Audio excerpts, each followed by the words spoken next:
Sejam bem-vindos a mais um Psicolóquios com Joana de Ângeles. O tema de hoje, a neurose coletiva.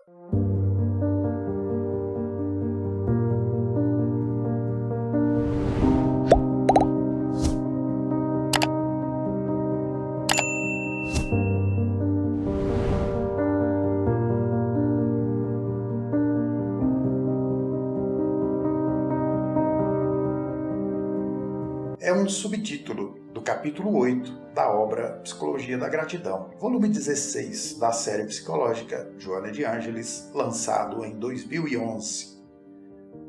Assevera-se com frequência que a nova geração está desequilibrada, como se os tormentos que a afligem fossem originados exclusivamente nela mesma. Não se dão conta aqueles que assim raciocinam que não existe efeito sem causa, que os transtornos que assomam na juventude atual, de certo modo, caracterizam as gerações passadas, que a seu turno implantaram novos ideais e comportamentos nos conceitos tradicionais do período em que viveram, causando choque na tradição vigente. Ademais, as heranças transmitidas por leviandade e desamor dos mais velhos, a despreocupação com a família, que vem passando desde há algumas décadas a plano secundário no grupamento social, os comportamentos eminentemente egoístas dos cidadãos, o consumismo desenfreado, a busca incessante pelos prazeres insaciáveis, a indiferença pelo próximo, contribuíram com vigor para o atual estado de alienação coletiva, que especialmente afeta os jovens destituídos de discernimento e de madureza emocional. Os esportes que deveriam representar conquistas psicológicas para catarses emocionais, espairecimentos, renovação de energias, afirmação de valores em relação aos melhores, transformaram-se em campo de batalha quando as torcidas fanáticas e radicais agridem-se mutuamente, depredam, matam e se matam. Ressuscitam-se com essa conduta as arenas romanas, onde o prazer era sanguinário, e as vítimas sacrificadas inspiravam zombaria em total detrimento do significado de humanidade.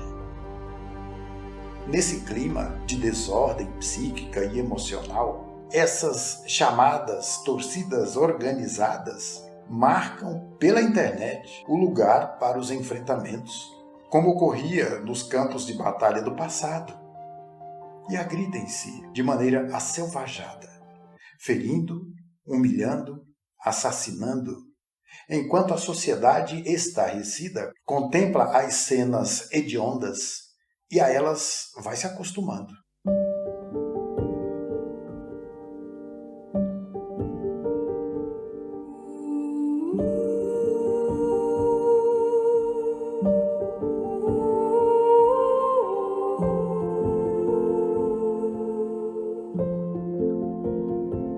O terror assume proporções jamais imaginadas.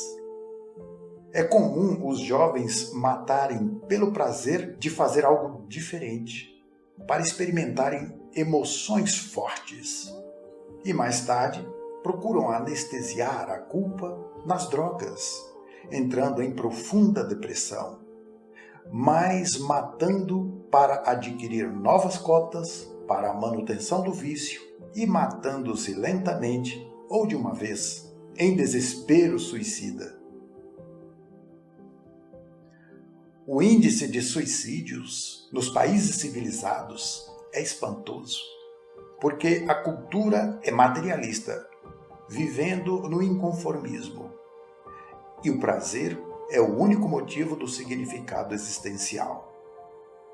Em consequência, as taxas de delinquência juvenil em toda parte são volumosas e prosseguem em crescimento. Encontra-se desse modo instalada a neurose coletiva e destrutiva, A divulgação infeliz dos dramas e tragédias do cotidiano através dos veículos de comunicação, em vez de apresentar propostas salvadoras, terapias preventivas e curadoras, estimula indiretamente os comportamentos frágeis a se tornarem heróis, a se fazerem destacados pela mídia, a desafiarem a cultura e a ética, acreditando no falso martírio que se deriva da covardia moral e da desestruturação psicológica em que se debatem. As almas dos jovens encontram-se ansiosas e desorientadas, seguindo estranhos caminhos por falta de equilibrado roteiro para o encontro com a segurança interior. A educação no lar e a formal nos institutos que se lhe dedicam encontram-se também sem estrutura em razão de serem aqueles que a propõem estúrdios e desestruturados, ensinando teoria e vivenciando os desequilíbrios em que se tornam exemplos vivos que logo se fazem copiados. Dissemina-se com ufanismo a necessidade da autorrealização e da autoidentificação por meio de processos estapafúrdios e mórbidos que lhes chamam a atenção e os igualam nas tribos em que se homiziam. Sem dúvida, a problemática é muito grave e está a exigir cuidados especiais de todos: pais, educadores, governantes, religiosos, sociólogos, psicólogos, pessoas sensatas que se devem unir a fim de combaterem o inimigo comum, a falta de sentido existencial que se estabeleceu na sociedade. Esse é o inimigo comum. Para se viver com dignidade, necessita-se de um objetivo, de um sentido ético que se transforma em meta a ser conquistada. Se for a busca da felicidade nos padrões mentirosos do consumismo ou do prazer, fruto do imediatismo, logo advém a decepção e a falta de motivação para novos empreendimentos. É indispensável, isto sim, despertar em todos a necessidade da autotranscendência. O que é isso? Da superação das exigências do ego em sombra, o ego em sombra, para o significado do self, do espírito, imperecível, portanto. Essa autotranscendência deverá ser sugerida habilmente, não imposta, despertada em todas as mentes como caminho seguro para a harmonia interior, para a existência a adquirir sentido de gratidão, de correspondência com os demais, de significados libertadores.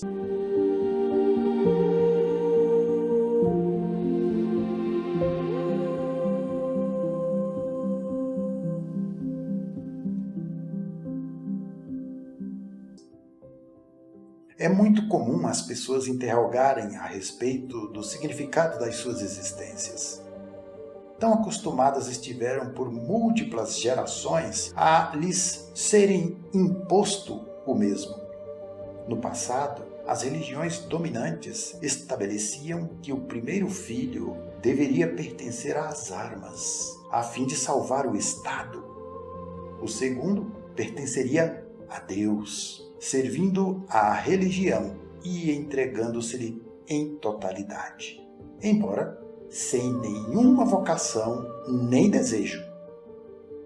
O mesmo ocorria em relação à filha, que deveria servir a Deus, educar-se em serviços domésticos, sendo-lhe negado o direito ao conhecimento, à cultura, porque era tida como inferior, sem alma, sem discernimento. O absurdo imposto ressurgiu como hipocrisia, mediante a qual havia a postura convencional que a sociedade aceitava e o desvario oculto, criminoso muitas vezes, a que os indivíduos se entregavam, como forma de sobrevivência à asfixia imposta pela neurose religiosa. As aberrações e extravagâncias eram praticadas, mas não constituíam crime nem censura desde que não fossem divulgadas. É natural que esse perverso atavismo ressurja do inconsciente coletivo e pessoal e imponha ao indivíduo a necessidade de que alguém lhe diga qual é o sentido da sua existência.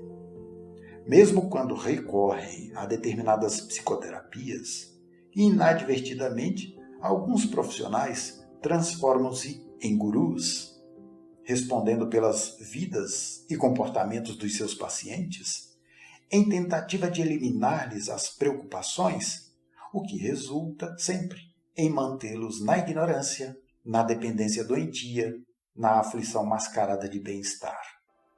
O valor psicoterapêutico logo se distingue quando começa a libertar o paciente do pensamento do seu orientador, encontrando-se com a sua realidade e descobrindo-se, bem como as próprias possibilidades de realização pessoal e de objetivos essenciais para o bem-estar. Desse modo, tem faltado honestidade e sinceridade intelectual nos formadores de opinião, nos educadores, nos psicoterapeutas igualmente problematizados, reservando-se às exceções normais a conduta saudável. Uma visão nova da vida deve ser instituída por meio de processos psicoterapêuticos sadios, libertadores da neurose coletiva, trabalhando o indivíduo e depois o grupo social, a fim de que seja possível a conquista do significado existencial. Então, meus amigos, minhas amigas, peço que leiam o capítulo inteiro. São 3 subtítulos. O que destacamos aqui é a neurose coletiva. Mas a obra da benfeitora é muito mais que isso e nos conduz à iluminação interior de que tanto necessitamos para reduzir os males produzidos pela ignorância, pelo desconhecimento. Obrigado pela sua companhia, te desejo muita paz e até breve.